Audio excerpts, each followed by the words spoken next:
आज़ादी के 79 साल लगभग बीतने के बाद वर्तमान समय में देश में एक ऐसा भी समय आया जहाँ लेफ्ट का कोई सरकार नहीं है। विचारधारा की बात करें तो पहले सड़कें, गलियां, सांसद, विधानसभा लाल झंडे से रंगा हुआ करता था। एक समय था जहां पूरे देश में लगभग 4 तिहाई में 3 तिहाई लेफ्ट की सरकार हुआ करती थी और वर्तमान समय में पूरे अपने भारत देश में लेफ्ट की कोई सरकार नहीं है। वामपंथी विचारधारा को बताया जाता था कि सामंतवादियों के खिलाफ इनकी लड़ाई होती थी, भ्रष्टाचारियों के खिलाफ हुआ करती थी। तो आज ऐसा लगता है कि सड़कें सूनी हो गई, गलियां सूनी हो गई। लाल झंडे के नीचे काम करने वाले सीपीआई के अंचल सेक्रेटरी हैं धर्मेंद्र यादव जी, वर्तमान समय में कोडिकुल अंचल देखते हैं। हम इनसे बात करेंगे कि क्या विचारधारा में कमी आई कि आज अपने क्षेत्र सहित पूरे बिहार सहित पूरे देश में लाल झंडा लुप्त होता नजर आ रहा है। क्या कारण है? सबसे पहले धर्मेंद्र जी, तो चैनल में स्वागत है आपका। आपका भी स्वागत है। युवा है और काफी समय से लाल झंडा उठा करके आप सड़कों पर दिखते हैं, लेकिन वर्तमान समय में हालात अभी लेफ्ट की क्या चल रही है? देखिए, जहाँ तक चुनाव की अब बात कर रहे हैं तो चुनाव जो है संसद और विधानसभा की एक लोकतांत्रिक जो है प्रक्रिया है। चुनाव आते हैं, जाते हैं, चुनाव हम लड़ते हैं, हारते हैं, जीतते हैं, लेकिन अभी भी अगर जो है जनता की मुद्दे को लेकर, मजदूरों की सवाल को लेकर के, नौजवानों की सवाल को लेकर के अभी भी कहीं भी देखिए तो हम ही लाल झंडे के लोग जो हैं उसका जो है विरोध करते हैं, प्रदर्शन करते हैं और अपनी मांगों को लेकर के आगे बढ़ते हैं। तो ये चुनाव कोई मायने नहीं रखता, ये लोकतंत्र का जो हिस्सा है, इसलिए हम चुनाव में विश्वास नहीं रखते हैं।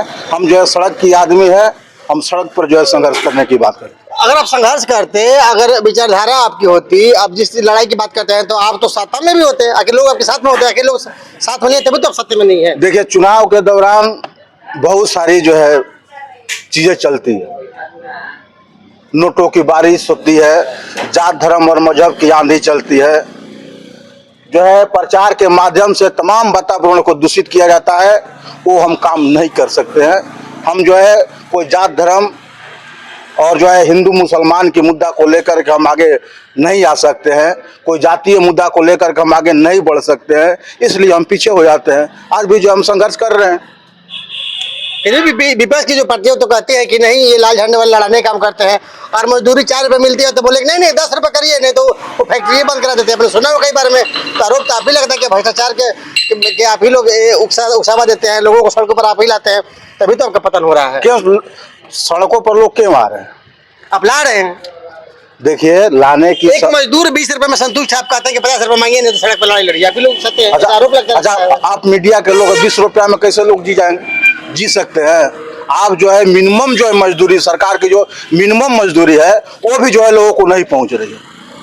आज आप देख रहे हैं जिस तरह से लोग जो है मजदूरी करके, अभी आप देखिए आहर पोखर की जो है जो खान करके, मशीन से खान करके, और जो है हर एक पंचायत में यहाँ के लोग जो है लोगों को फोटो खींच करके और जो है पैसा का निकासी करे। ये तो भ्रष्टाचार है क्या? नहीं है। मनरेगा वाला आप देखिए रहे, तो ये स्थिति है और स्थिति बहुत भयावह है।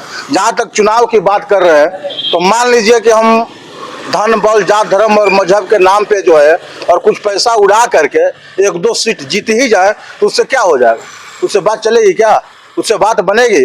अभी जो है झारखंड और छत्तीसगढ़ के अंदर 6000 लोग जो है जेलों में बंद है, वो लड़ रहे हैं जड़ जंगल जमीन और अपनी हिफाजत के लिए। क्या सरकार कर रही है? तो माओवादी क्यों? माओवादी हैं, वो अपने हक और अधिकार के लिए लड़ रहे हैं, तो उनको जो है माओवादी कहा जाता है। तो स्टेट को करेक्टर को समझने की जरूरत है। राज्य की हक और अधिकार की जहाँ बात करते हैं तो शांतिपूर्ण तरीके से संविधान के दायरे में भी रखा कर सकते हैं। हम सड़कों पर आने की जरूरत है। देखिए, हम संविधानिक जो है हम लोग लड़ाई लड़ते हैं। संविधान में क्या नहीं है कि सब हम जो है अब देखें, लोहिया ने लिखा है कि जो है हमारी संस्कृति और मनोवृत्ति जो है अंदर जो है अलग सी हो गई है। कि आप देख रहे हैं कि जो है लोग 5 साल कोसते हैं, चुनाव बाद 5 साल लोगों को कोसते हैं और सबक सिखाने की बात करते हैं, लेकिन जब ही चुनाव आता है जात धर्म और मजहब के नाम पे जो है आकर के वोटिंग करते। सांप कौन है? सत्ताधारी। अब सत्ताधारी आप देखिए रहे, साहब तो अब देख रहे हैं तो कभी सत्ता में तो आप भी हुआ करते थे, हम हैं तो आपको भी साफ कहना उचित होगा। देखिए हम बंगाल में, केरल में, कई एक स्टेट में, आपने कहा कि आपका कई एक स्टेट में सरकार थी, एक भी जो है हमारी सरकार में एक भी जो है अगर कोई मंत्री, कोई विधायक या मुख्यमंत्री अगर भ्रष्टाचार में लिप्त हो तो जो है आप उसको खोज लीजिए। दूसरी चीज आपने देखा केरल के अंदर जो है मेरी सरकार थी, वाम मोर्चा की सरकार थी, अभी जो है सीबीआई आपने देखा कि छापा मार, क्या मिला? कुछ नहीं, कुछ भी नहीं मिला। तो ये जो है लाल झंडे की जो है ये ताकत है, हम ईमानदारी के साथ जो है लोगों की लड़ाई को लेकर के लड़ते हैं। जब वामपंथ विचारधारा कमजोर हो रही है क्या? देखिए कमजोर की जहाँ तक सवाल, हमने आपसे पहले ही कहा कि लोगों को जिस तरह से बांट करके हिंदू मुसलमान के नाम पे, जात धर्म के नाम पे जो है लोगों को बांट करके ये जो है चाह रहे हैं कब्जा करना और कब्जा करके सरकार को चला रहे हैं, तो हम चाहेंगे कि इनके खिलाफ भी जो है मेरा आंदोलन जारी है।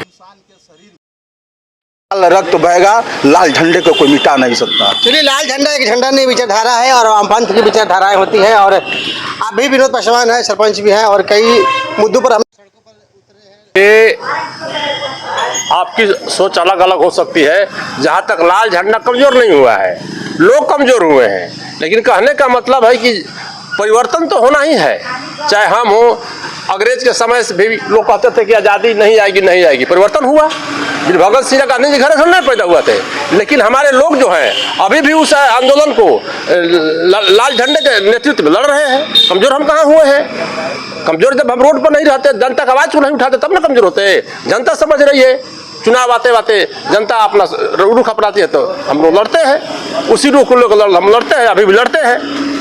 एक समय था कि देश के आधे ही समय से कई ज़्यादा में आपका सरकार हुआ करती थी, और वर्तमान समय भारत में कहीं कोई भी ऐसा राज्य नहीं आपका कोई सरकार नहीं है। होता है परिवर्तन, नहीं बोला आपसे कि परिवर्तन तो भाई होना ही है। जनता जैसा चाहती है वैसा परिवर्तन होता है।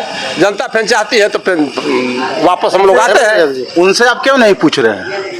जो सत्ता में, सत्ता पे काबिज है, उनसे क्यों नहीं ये सवाल कर? अच्छे काम करे तभी ना रहे सत्ता में। अरे भैया उनसे क्यों नहीं पूछ रहे कि एक दिन जो है वो भी दो सांसद की पार्टी थी, जो आया है वो जाएगा और लोग जनता समझ रही। फिर भी लौट के पाएंगे? हाँ आएंगे, जरूर आएंगे। मजबूरी लाल झंडे के नीचे काम करने वाले व्यक्ति है, और वामपंथ की विचारधारा जो होती है, लाल सलाम जिसको भी अपना अभिनंदन भी करते हैं, कह रहे हैं कि लौट के एक बार फिर आएंगे, और जो सड़कें सुनी है वो सुनी नहीं है, और सड़क से सदन तक फिर लड़ाई लड़ेंगे।